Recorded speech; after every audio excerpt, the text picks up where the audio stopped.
Një zjarr i madh rrezikoi në fundjavë fshatin Tragjas të Vlorës. Ndihmuar dhe nga era e fortë, zjarri ka përparuar me shpejtësi duke rrezikuar nën stacionin elektrik. Ky ishte një nga rastet e vështira me të cilat u përball shërbimi zjarfikës në Vlorë, ndërsa çdo ditë ka pasur ndërhyrje. Shërbimi zjarfikës simulon një gamë të gjerë problemesh, ka pasur pothuajse çdo ditë ndërhyrje në incidente të ndryshme, si në zjarre në mjetet rrugore, në banesa, në mbeturina dhe në çdo lloj problemi tjetër që kanë lidhje me zjarfikën.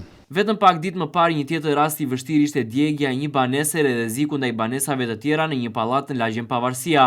Sipas Luan Kapaj, të shtritur numri i rasteve të zjarreve në banesa. Po patjetër ka pasur ndërhyrje të ndryshme, kohët e fundit ka pasur zjarr në disa banesa që shërbimi zjarfikës ka ndërhyrë menjëherë dhe demet ka qenë disi minimale.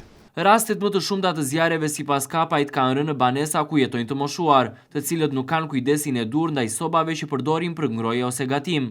Por me këtë rast duhet të bëjë një thirrje sidomos moshave të treta, që ndoshta nga ndikimi i mjekimeve që marrin apo nga mungesa e kujtesës lënë në sobat e gatimit apo në ngrohje pa kujdesje dhe kjo janë bësh shkak për incidente në zjarret në banesa.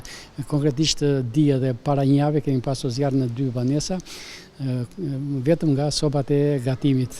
Të moshuart harrojnë diçka ndezur në sobën e gatimit dhe ajo bën shkak për marrjen e flakës së kuzhinave dhe rrezikun e jetës së këtyre banorëve dhe të dëmeve të tjera materiale në banesa.